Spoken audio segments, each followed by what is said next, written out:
Two friends entered Bronson Cave on a rainy Monday morning. What began as an exciting exploration soon turned into a nightmare. As the water levels inside the cave started rising, the current became too strong to fight.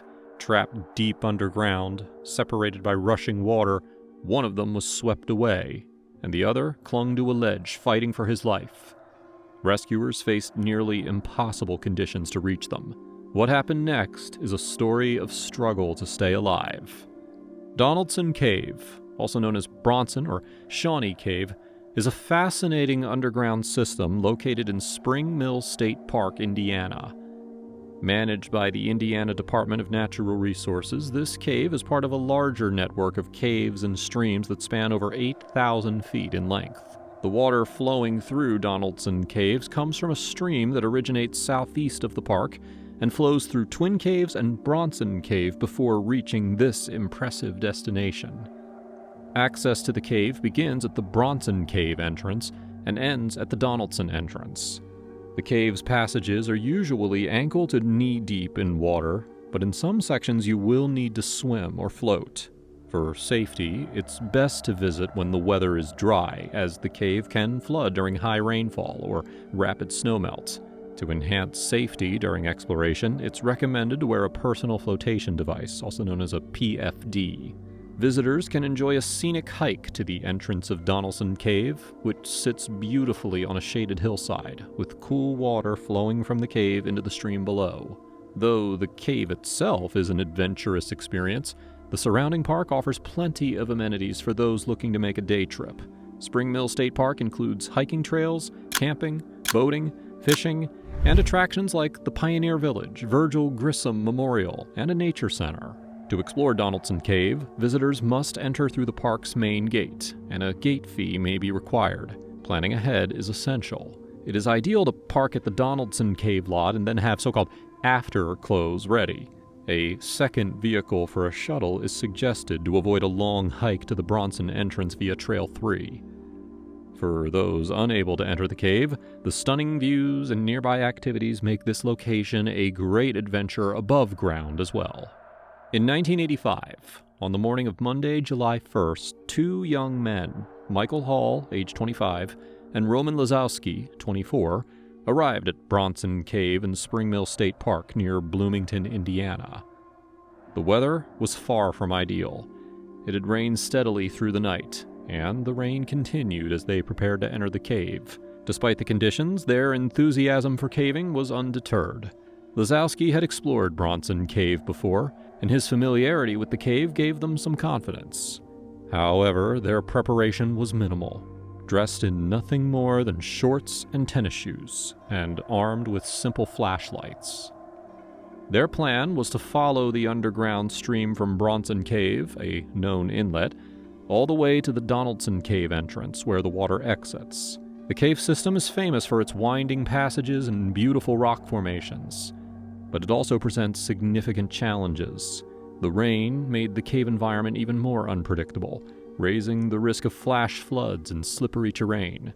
The cave's climate was cold, with temperatures around 54 degrees Fahrenheit, and the rain had caused the stream to swell, making the cave more dangerous than usual. As they stepped into the cave, the air felt damp, and the sound of rushing water echoed through the narrow passages.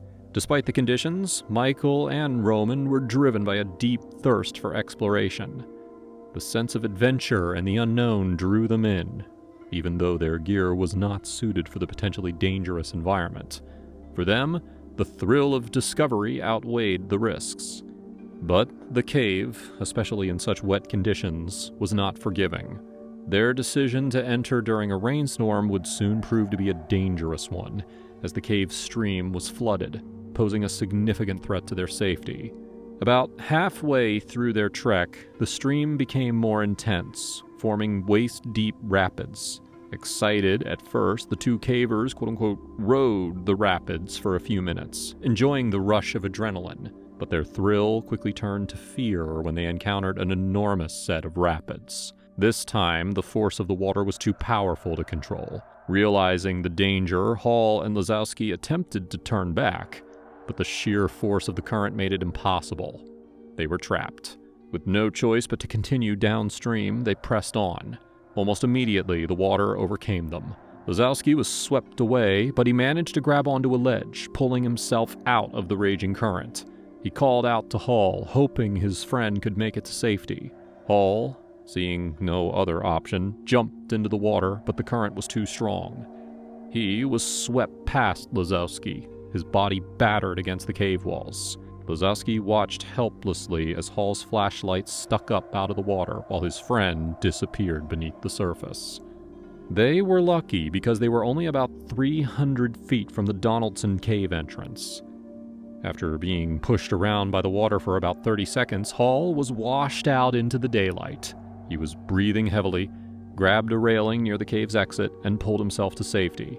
He was tired and hurt, but he found his shorts, which had been ripped off by the force of the water, and he went to get help. At the hospital, Hall was treated for cuts, bruises, and a chipped elbow, but he was alive. Lazowski, however, was still trapped inside the cave. Believing that his friend had drowned, he decided to stay put, knowing that it would be too dangerous to continue through the cave alone. Using his survival training from his time in the Marines, he found a small crevice above the water and perched on a 6-inch ledge. For 55 hours, Lazowski fought to survive in the cold, wet cave. He constantly had to shift his body to stay on the narrow ledge, using his elbows, knees, and head to keep from slipping into the water below. The cave's cold temperature, combined with the damp air and constant sound of rushing water, made the situation even more challenging.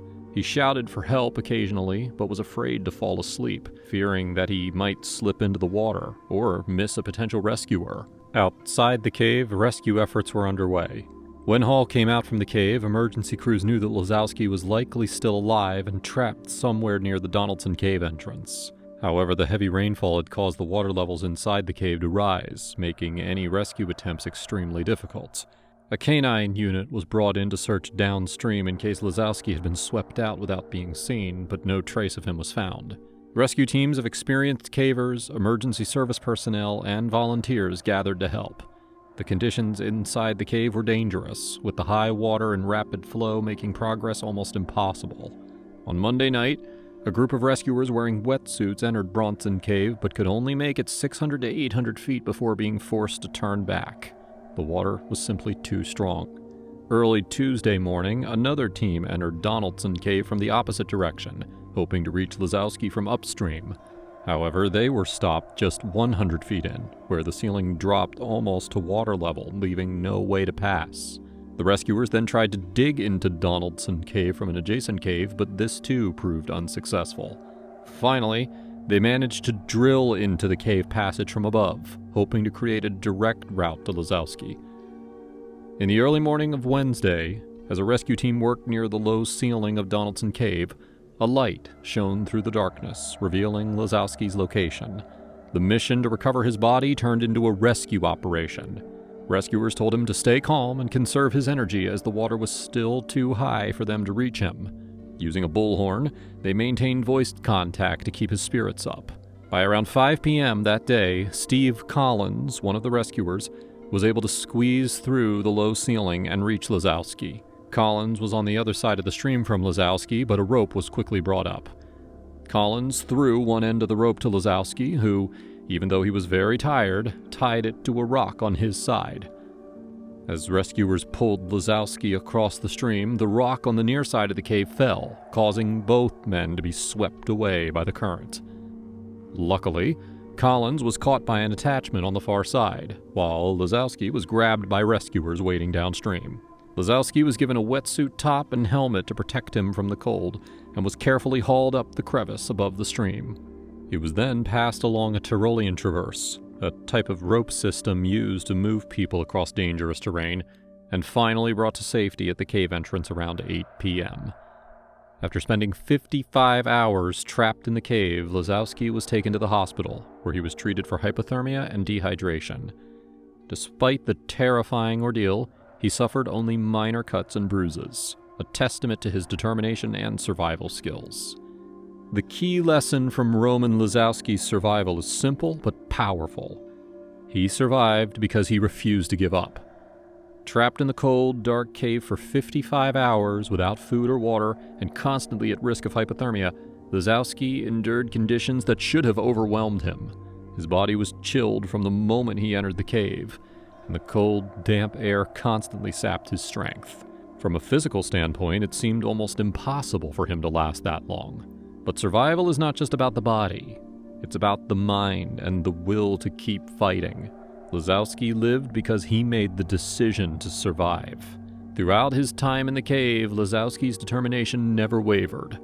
He fought to stay mentally sharp, telling himself over and over, "I can't let this cave beat me." With nothing but his own thoughts to occupy him, he found ways to distract himself from the overwhelming fear and cold. At one point, he even began to hallucinate, imagining a conversation with an invisible companion. Together, they discussed the NBA draft picks from New York and Indiana, which helped Lazowski keep his mind engaged and focused.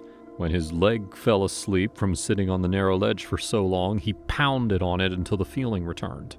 Every time he felt himself drifting off to sleep, he woke himself up by screaming for help, terrified of missing a potential rescue. Lazowski's story is a powerful reminder that survival is not only about knowing what to do in dangerous situations, it's about having the determination to persevere, even when all the odds are against you. His mental strength, combined with his survival instincts, helped him endure one of the most terrifying experiences of his life. Even when his body was at its weakest, his mind remained strong, and that ultimately saved him. Lazowski's incredible resilience in the face of such overwhelming adversity serves as a testament to the power of the human spirit to endure, even in the most desperate situations.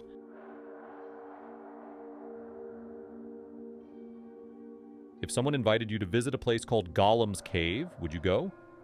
What if they told you it was also sometimes referred to by locals as the Cave of Death? This sounds like something from a fantasy novel, but it is, in fact, real. In Provo, Utah, directly east of Brigham Young University, there is a large mountain with a letter Y inscribed on the side. This signifies the name of the university.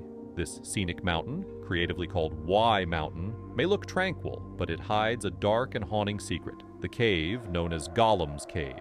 Gollum's Cave presents itself as a large opening in the side of Y Mountain. Those who make the daring venture into it soon find that it is a long descending tunnel. The tunnel lowers you deeper and deeper below the surface of the mountain until, some 90 feet later, it drops you off in a large pool of water. The pool is roughly 6 feet deep and 15 feet across, which is strikingly similar to the kind of pool you might find at a rec center. The only difference is it's located inside Y Mountain. The reason for its existence is that Gollum's Cave intersects with an old, abandoned mine. The appeal of such a remarkable place just off campus is obvious, especially for young college students. However, it is also a remarkably dangerous place, as this shocking story will show. Our story takes us back in time a bit to when YouTube was still a brand new website, a year when most people hadn't heard of yet. In the year 2005, CPL Productions released a new movie in the UK called The Descent. It tells the story of a group of friends who decide to explore a cave in the remote wilderness of North Carolina. The group gets trapped inside the underground labyrinth of caves and has to contend with crawlers, vicious and bloodthirsty creatures described by at least one movie critic as being similar to Gollum from The Lord of the Rings. The movie went on to be a major success both commercially and critically. It made almost $60 million at the box office and received tons of praise from film critics, who seemed to agree that it was a fresh and engaging concept. Today, the movie is often ranked on lists of the best horror movies, and more significantly, it is seen as having pioneered a new genre of horror that has since been frequently imitated but never quite matched. Writer and director Neil Marshall tapped into something that seems to both captivate and terrify the human imagination. There's something about climbing down deeper and deeper into a cave with no knowledge of how far it goes or what is hiding down inside it that is hard to look away from. The Descent first debuted in UK theaters on July 8, 2005. The timing of this is extraordinary. Just 1 month later in Provo, Utah, something would happen in real life that followed the plot line of the movie quite closely. The cast of characters for this story was 24-year-old Blake Donner, 21-year-old Jennifer Galbraith, 18-year-old Ariel Singer, and 28-year-old Scott McDonald. It is very unlikely that any of these young men and women had ever heard of the movie The Descent, because it didn't come out in the United States until 2006, the following year. That makes their story even more strange because they clearly weren't inspired by the movie to try and replicate it. It's simply by tragic coincidence that these 4 people decided one day in August that they wanted to wander down into a dark, mysterious cave together. And since they were all residents of Utah County, they were close to such a place and had probably heard rumors about it for years. Unlike some other, more professionally explored caves, Gollum's Cave doesn't show up on a map. You can certainly find Y Mountain hugging right up against the edge of Provo's urban sprawl, but good luck using Google to figure out where it is back in 2005. It seems inevitable that the 4 would have had to have known where the cave was, either by word of mouth or by someone in the group having already been there before. Sources say that the location of the cave has always been a closely guarded secret. However, a blogger named Israel Nur Hauser, who once explored the cave and lived to tell the tale, says that the hike to get there is several hours long, including 1 to 2 hours of hiking without any trail. Nur Hauser had to figure out the location himself by scouring old news articles, combing over maps, and even speaking with a local who claimed that a Navajo medicine man told him there was gold buried inside a cave with water running through it. How Blake, Jennifer, Ariel, and Scott knew where to find the cave is something we'll never know definitively, but chances are really high that it wasn't everyone's first time visiting. It may, however, have been the first time they all decided to try and travel all the way down. On the evening of Wednesday, August 17, 2005, 5 friends were having dinner together in Provo, Utah. They were the 4 people I mentioned earlier, plus another friend named Steve Hundley. As usual with a group of close friends, conversation was lively, and at some point, as the dinner wore on, someone at the table asked the group if they had ever heard about the Cave of Death. Presumably, the answer was no, because whoever brought it up then went on to describe the cave. It's very unlikely that whoever brought it up had been to the cave before and was probably the only one in the group who hadn't. It might be helpful if we could know who it was, but sadly we don't know for sure. However, at least one source suggests that it was one of the 2 women. Whoever it was, they did a good job of making the Cave of Death sound appealing because the group was soon convinced that tonight was the night to try and explore it. Well, that is, everyone except for Steve Hundley. Apparently, Steve had also been to the cave before, in fact, somewhat recently, and despite the enthusiasm around him, he didn't feel comfortable going back. After dinner, Steve separated from the group, and the remaining 4 invited another friend named Joseph Ferguson. Why they were so intent on having 5 people is anybody's guess. Maybe they thought it would be safer with that number, even though that seems like the most likely explanation. One thing we can be sure of is that the journey this group of 5 proceeded to embark on was anything but safe. Remember, the hike to reach this remote cave is at least several hours long, and the group had just finished eating dinner. It was probably dark outside before they even left. Provo is usually pretty warm in the summertime, and that night it wasn't raining, so they wouldn't have had to worry about the weather too much. However, they did have to contend with hiking in extreme darkness. Once you move out of Provo and around the side of Y Mountain, you move from the familiar glow of a populous urban area to the vast shadows of total wilderness. The area behind Y Mountain appears to be one of the least populated in the country. There are barely any roads, let alone towns, and if you travel on foot, you won't reach a major highway until you cross Route 40, some 20 miles away. Provo is 4,551 feet above sea level, and the top of Y Mountain is 4,000 feet higher than that. So, on a clear night, the light from the stars might be brighter than most would expect. But still, in such a rural area, the group would certainly have needed flashlights, and even then, it would have been a hard task to find their way all the way back to where Gollum's Cave, or the Cave of Death, lay waiting for them. Somehow, they made it. By the time the group reached the mouth of the cave, it was 2 or 3 in the morning.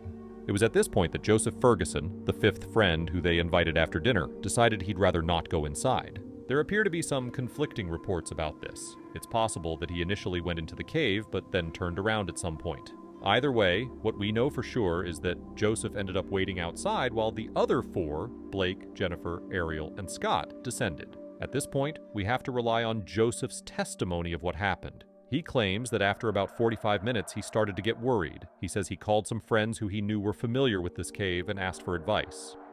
Their advice appears to have been to call the police, so that's what Joseph did. Something odd about this is the fact that Joseph, in 2005, apparently had cell reception at the location. It is also somewhat miraculous that authorities were able to figure out where he was, given that it was in the middle of the forest and way off any trail. But luckily, they were, and they started the rescue operation immediately.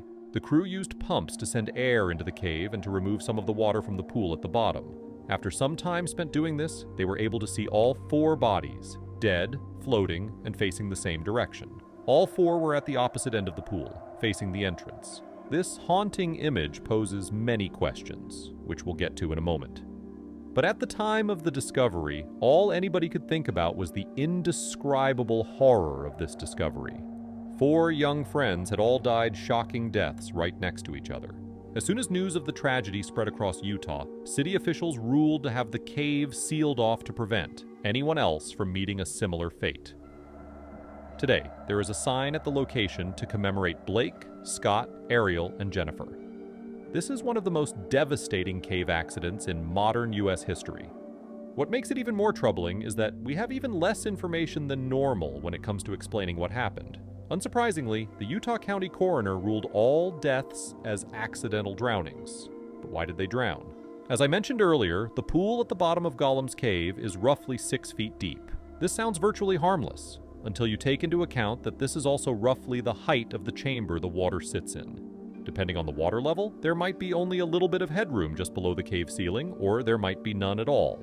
On the other side of the pool is another opening, which is really just a small room that can fit about 6 to 8 people maximum. There is also supposedly a rope inside the pool to help visitors traverse across it. You might have to cross the pool underwater, but with the help of a guide rope and a distance of only 15 feet or so, this doesn't seem like something that could easily kill 4 young, healthy people, especially considering that the autopsy found no drugs or alcohol in any of their systems. And that's before you take into account the bizarre formation in which the group was apparently found. Not only did they all drown, but they were all found floating at the far end of the pool, facing the entrance. That is, as far as I can work out, the least likely formation for them to be in. And it's not like there was a current that could have pushed them all the way back there. They had to have died that way, and neither I nor anyone else I've been able to find have had any explanation for that. What is striking about this story is that based on the context, most people probably don't wonder what happened. After all, it was a remote location nicknamed the Cave of Death. 4 people climbed down into it in the middle of the night and drowned at the bottom. Where's the mystery in that? Except, it's actually very mysterious when you start looking at the specific details. Sadly, we'll never know the answers because the only people who were down in the cave when the tragedy took place were the victims themselves. If nothing else, the tragic tale of Gollum's Cave highlights the fact that cave exploration can be wildly unpredictable. To 4 young people in relatively good physical condition, a 90-foot descent, a shallow swim of 20 feet, and a small underground chamber sounded like navigable conditions. But due to some form of bad luck or another, something happened that the group wasn't expecting, and they paid the highest price for it. What do you think happened? Post your thoughts in the comments below. Thank you guys so much for watching. Be sure to like the video and subscribe for more caving stories in the near future. That's all for now. I'll see you next time.